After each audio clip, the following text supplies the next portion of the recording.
Hello, I'm Andrew Susskind, and I'm a psychotherapist and author based on the west side of Los Angeles since 1992, specializing in trauma and addictive compulsive behaviors. Welcome to my podcast, named after my recent book, It's Not About the Sex. Here we have honest conversations related to compulsive sexual behavior and trauma, all from a sexual health perspective. Our intention is to offer fresh viewpoints and practical strategies toward establishing greater intimacy and a more deeply connected life. Let's begin. Nate Larkin is the founder of the Samson Society and the author of Samson and the Pirate Monks, Calling Men to Authentic Brotherhood. He is a graduate of St. Lawrence University and Princeton Theological Seminary. He is also a recovering porn and sex addict. In 2004, Nate and several of his friends formed a mutual aid society for Christian men called the Samson Society. He is the co-host of two podcasts, the Pirate Monk podcast and the Positive Sobriety Podcast. Nate and his wife, Allie, live in Mount Pleasant, Tennessee. So welcome, Nate. I'm so glad that you could be with us today. Oh, I was thrilled to get the invitation. It's an honor to be with you. Well, it's my pleasure. And I really wanted you to be on this podcast because it was such a pleasure being on your podcast. And so this is like a trade, I suppose. Yeah. Well, you get me alone. You don't get Aaron this time. So let's just see where the conversation goes. Okay. Yeah. Well, if you want to fill in any blanks and pretend that Aaron's with us, that works. All right. Well. I'll supply some gratuitous expletives and we'll. Perfect. Okay. All right. Well, again, thanks for being with us. And I just wanted to mention that you came up with the topic for today, which is called the role of community in recovery. The role of community in recovery, which I love the topic. And just to get started, can you share a little bit about how you came up with that idea, that topic for today? Well, that was the first huge revelation for me when I got into recovery, because I was not thinking community at all when I crawled into my first 12-step meeting on the second attempt. It took me 2 attempts to actually make it into the room. And I came with one agenda. I came to get the secret information, right? Mm-hmm. So I'd spent years looking for the final piece of the puzzle, the key insight, the magic routine, whatever it was that would allow me finally to overcome this compulsion on my own. Mm-hmm. I'd spent years, begging God for a private solution to my private problem. And So my intention was, I've always been a good student, and I knew there had to be, secret information, and these maybe were the people who had it. And my plan was to set the land speed record for recovery. Just get in,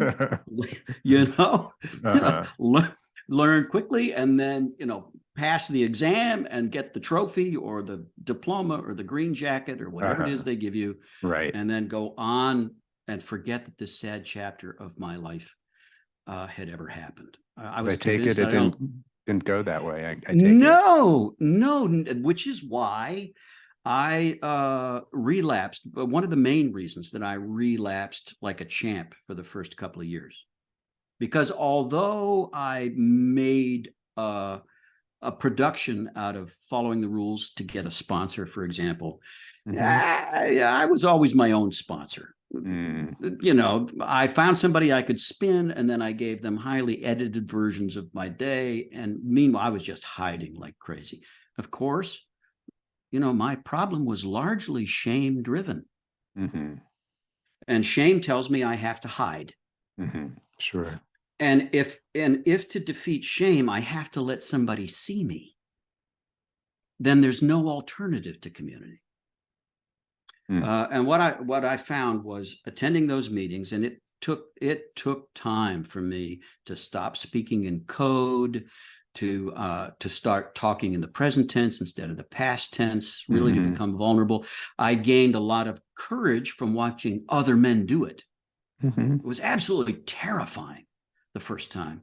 I said, I'm Nate and I'm a sex addict. I mean, that was just almost impossible to say. Sure. But I did find over time that attending that meeting, which is where community began, of course, then the issue was what happens between the meetings. But the first big step was the meeting. That turned out to be the best shame reduction therapy available, at least to me. And I still think that's the case. Yeah. Sure. So what I hear is that you came into the rooms terminally unique. Yeah. And little by little, through a relapse and through absorbing whatever you could, maybe sometimes slowly, sometimes surely, but in a way that eventually you said, yeah, this thing called community is part of what's going to help me stay sober. Right. And it was a different kind of community. So I'd grown up in a religious home. I'd grown up in a Christian culture and a Christian community. I'd always been highly visible. I was known as a very gregarious person. I had lots of friends. I was well known, but nobody knew me. And it was that part of me that I kept hidden that, that's where all the sickness was festering and leaking into other parts of my life. But I was I was suffering under the illusion that I had community, but all of my relationships were about a quarter of an inch deep. Right? Yeah. So, and no, I was just going to say, Nate, that really the community you're talking about in 12-step in recovery has depth to it. Yeah. And so say more about this correlation between isolation and addiction. Yeah. For me, I do believe that what drove, I can speak personally from my own behavior, my own experience. What drove most of my acting out was either shame or fear or a combination of both. It was a fear of being seen. It was a fear of being not seen. Right? Sure. Sure. So I had become a master at creating an appealing persona and playing to the expectations of the room in order to get validation. But of course, the validation, when it came, the applause felt good in the moment. But it didn't last because it didn't mean anything, because they weren't applauding me. They were applauding the persona I had created. The performance. Yeah, absolutely. Absolutely. And what I did notice was, because I was in a room with other addicts, many of whom had done the same thing, my act didn't play very well in that room. They saw through it. They endured it, but then they would invite me into a deeper conversation. And sometimes they would do it just implicitly by, after, I did my little stand-up bit, whatever it was I'd rehearsed for the meeting. Somebody then just cannonballed into the deep end of the pool with something honest and raw and vulnerable and courageous. And it left me, of course, it would trigger my shame. Why couldn't I be that honest? But at the same time, inspired me to think, maybe one day I could do that too. Yeah. I'm a timid soul. It took me a while to get there. But it sounds like eventually you saw the cannonball and said, I want some of that. Absolutely. Yeah. I was inspired to, and then I found out it felt good. It felt damn good. And I probably, eventually the pendulum swung a little bit too far. And I would say things that were appropriate in the rooms, in other rooms, and at other times when they were not particularly appropriate, right? And kind of enjoyed the thrill of being that vulnerable, breaking the rules that nobody had, breaking the unstated rules in polite society. But here's the other thing I've noticed. So I've learned to modulate that. I can be vulnerable. I can be honest without pulling out all the stops. And what I do find is that other lonely people in the room mark what I have said. And even if they don't respond in the moment, it might take a day, it might take a week, it might take a month, it might take a year, but they come back around because they mark me as a safe person. Yeah. And so, and then I get the phone call and I get to do what I love to do, which is take somebody on their first walk. Yeah. Wow. So just to highlight what you're saying, it sounds like you finally were able to receive, and then once you received, eventually you really wanted to give back what you received. Yeah. Right. Yeah. Beautiful. Absolutely. Yeah. So one of the things I think you're touching on is that there's a lot of loneliness in the 12-step rooms. And well, there's a lot of loneliness in the world, actually. Yeah. But I'm wondering, why would a lonely man who's struggling, let's say, with some kind of compulsive sexual behavior, not join a group? Why would they be resistant to that? Yeah. Well, I think my loneliness was self-created. I don't know whether I'm classically correctly categorized as an introvert or an extrovert. I think I'm probably an ambivert. I am comfortable in a room, in a crowd, as long as people don't get too close and I get some time to go and recharge. But at the same time, even during my years of active addiction, when I also had I was well known and had a large group of friends, surface friends. Because I didn't allow anybody to know me deeply or see me deeply, that loneliness never went away. And I medicated the loneliness with artificial stimulation or commercial stimulation. So I'm using porn, I'm using hookers. It's, let's find a way to emulate intimacy, if only for a few moments. And then that hollow experience always left me even lonelier because that too was false. The reason I kept myself hidden was because I was so deeply ashamed of myself and my behavior. And the idea of letting somebody actually see that part, so terrifying. And I would join all kinds of groups, but this kind of group, that was a terrifying group. We weren't going, we weren't going to go bowling or hunting or whatever else, the other things we did. This was different, but it was exactly what I needed. But man, was it scary. So any advice for someone who is in similar shoes to what you're describing in terms of finding their way into a 12-step group that works for them? Yeah.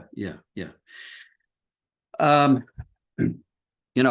first attempt to go to the meeting failed. I sat in my car while other people went inside. I couldn't find the courage to get there. And I was on my second attempt, about to drive away for the second time, when I saw a guy I recognized, a guy from church, a guy who I heard speak. And, he seemed comfortable in his own skin. He seemed approachable. And it was somebody I knew that helped get me through the door. Another way that some people are finding their way these days is we're kind of redeeming the technology that caused so much damage in our lives. It's very easy in the Samson Society and some other organizations now to make your first visit to one of these groups in a virtual meeting. You're signing in from the safety of your own home. You're signing with people who aren't in your social circle, don't live in the same town, maybe not the same state, maybe not the same country. but people who are grappling with, dealing with, and having the adventure of recovering from something like what you're doing. So that's another way in. It's a very easy way in now. Mm-hmm. That's a great point. And I just want to add to that, that when somebody attends a meeting, whether it's in person or virtual, just suiting up and showing up is enough. You don't Yeah, even yeah, have to share. You don't even have to right. show your face on virtual meetings. Some Mm-hmm. meetings will Yeah, allow you just to listen. yeah, So yeah, all kinds of options nowadays. yeah, yeah. So let's talk a moment about groups that you would consider to be healthier recovery groups. What does that look like? What characteristics do they have? Uh, well, I think there are groups that are focused entirely, monomaniacally on obliterating a certain behavior, usually for a moralistic reason. Mm. Uh-huh. Uh, those, I tried some of those during my years of active addiction. But the rules for conformity were very high. You had to adopt their way of seeing the world, their way of understanding truth. You had to adopt their Mm. vocabulary, Mm-hmm. and there was not much of a margin for failure.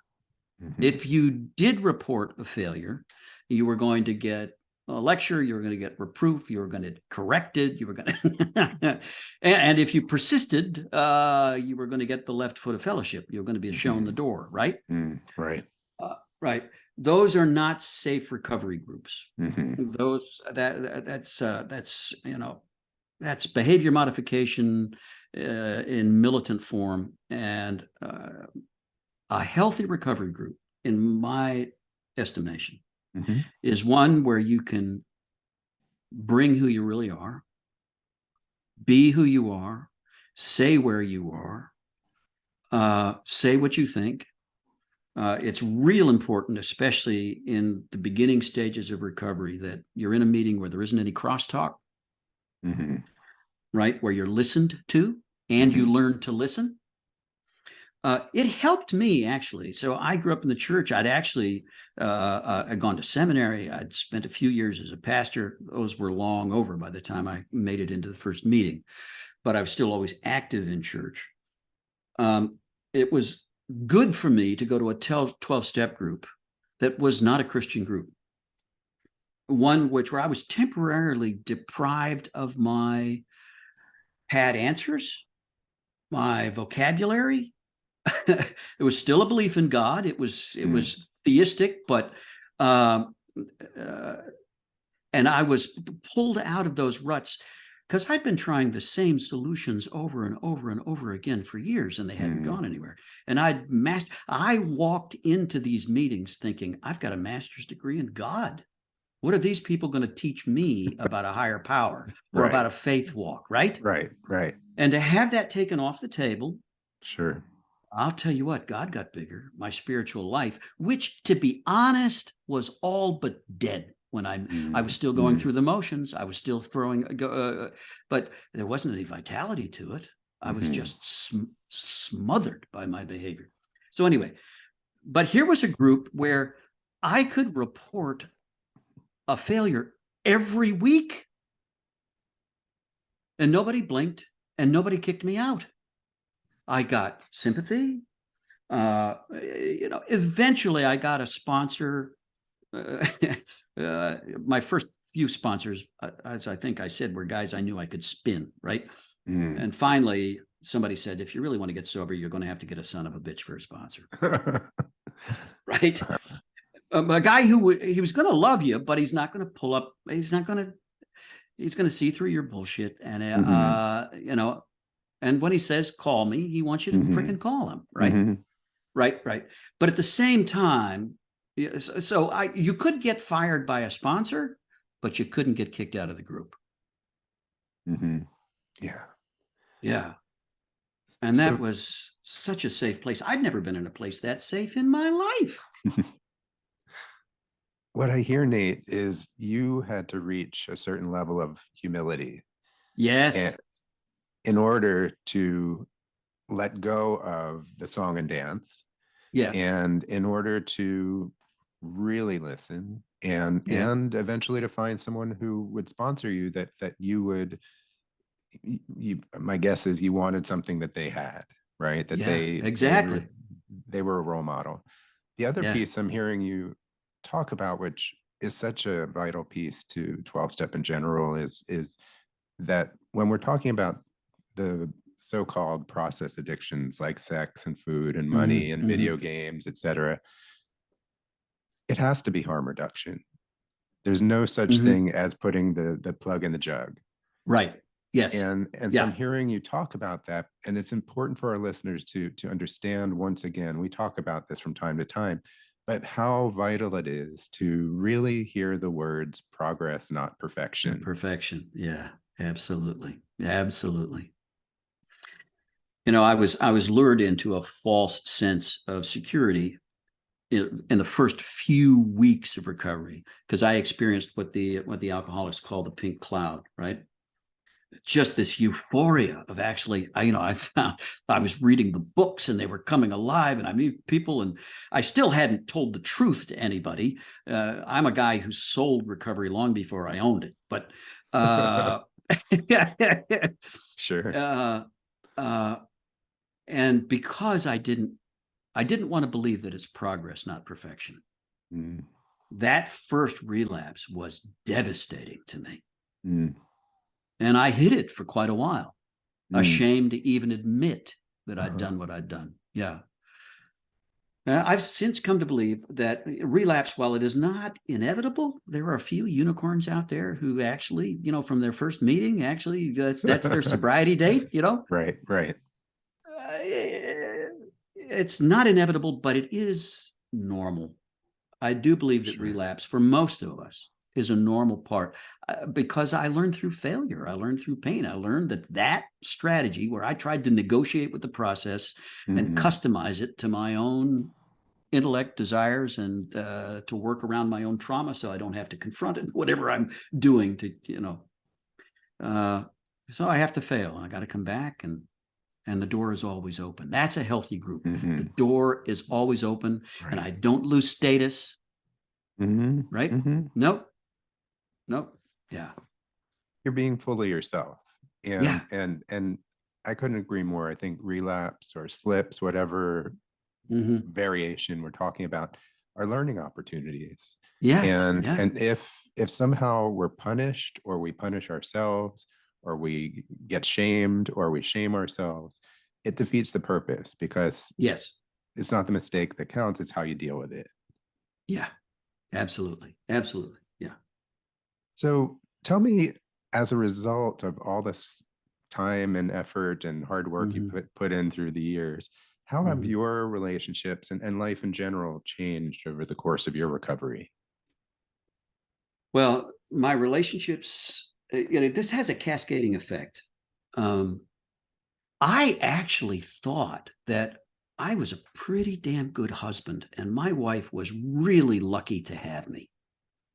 And her clinical depression was entirely her problem. I had nothing to do with it. Mhm. Uh, ex, you know, uh, so I just and during the process of uh, recovery, learning that, I remember when my first sponsor said, Nate, your biggest problem is you think that sex is your problem, right? Sex Mhm. is not your problem. It's a big problem. You have to stop it. You can't stop on your own. You need help. We're here to help. God's going to help you. He's probably going to use us. But if you think that just stopping that behavior, if nothing else changes, you're going to be happy, you're nuts. Because he said, sex isn't your problem. Sex is your favorite solution. It's the medication that you've been using all these years to numb the pain caused by Mhm. your deeper problems. So we're in for a full makeover here. Mhm. It's, I thought there's just one part of my life I got to fix, and one part of my, and then everything's going to be rosy. Mhm. And now during the process of recovery, I have to confront my pride, for example. My son of a bitch sponsor identified pride as my primary character defect, to use the language of 12-step recovery. Mhm. He gave me an assignment of reading chapter 7 of the 12 and 12, which starts on page 70 and goes to page 77 and is all about humility. Read it every day.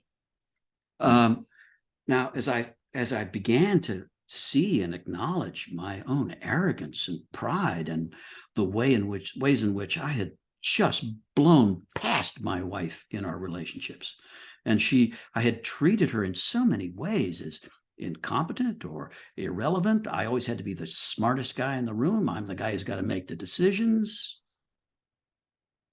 I'll tell you what, that had a profound effect upon my primary relationship, my marriage. I remember it was a fourth step time, and I'm having to do a fearless moral inventory. So Allie and I, it's tense in the house. She hasn't left. She's not attacked me. We're cohabitating. She's very hurt, and she's very suspicious. And she doesn't believe, she's seen me turn over so many leaves. She doesn't believe this is gonna work. It's not gonna stick. It's not gonna happen. He's never stuck to anything. And I don't have a track record of sticking to things, but recovery stuck to me. At any rate, it's fourth step time. I asked her to come and sit with me on the porch. And I said, I have to do this fearless moral inventory. So I have to make a list of my assets and my deficiencies, my character, my strengths and weaknesses of character. And I'm wondering if you can help me with my defects. Okay. And she didn't jump right in because she was gun shy, because my pattern was I was very, very sensitive to criticism.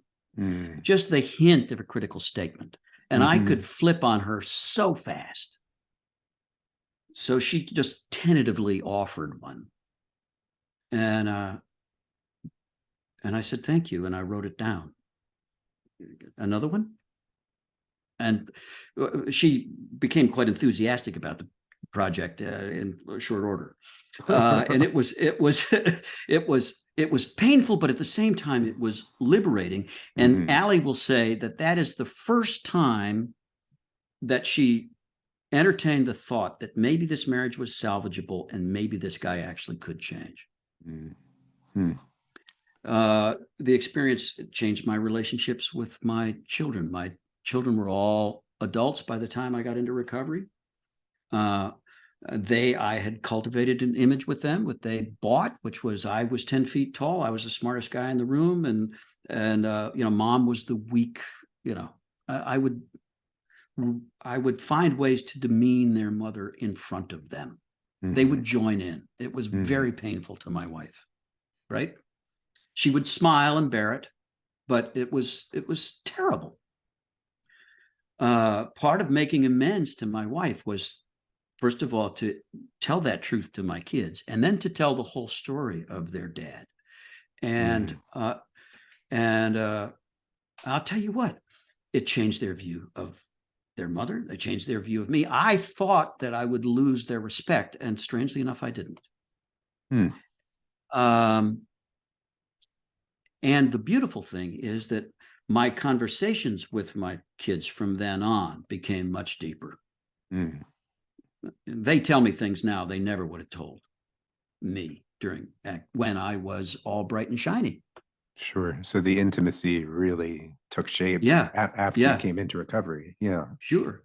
And I have found that I have a few friends and deep friendships, and I have long conversations on a daily basis. At least I have a 1-hour conversation with at least one guy every day. And they're my core, my team guys.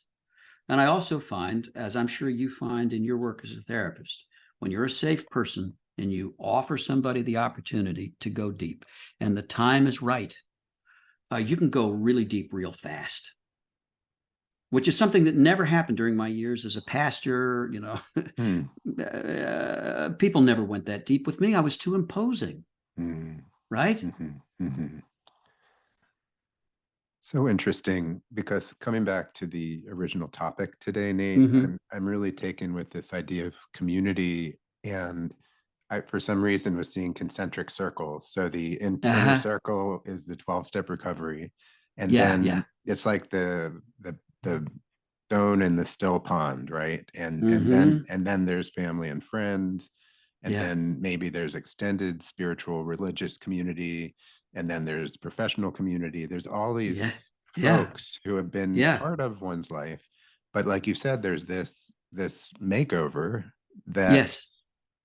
all of a sudden creates this other lens of, well, wait a second, what's really real here? What's going to support Mm-hmm. my recovery? How can I be of service out there? Yes. Yeah, And how yeah, is that going to really be in a community upon community upon community?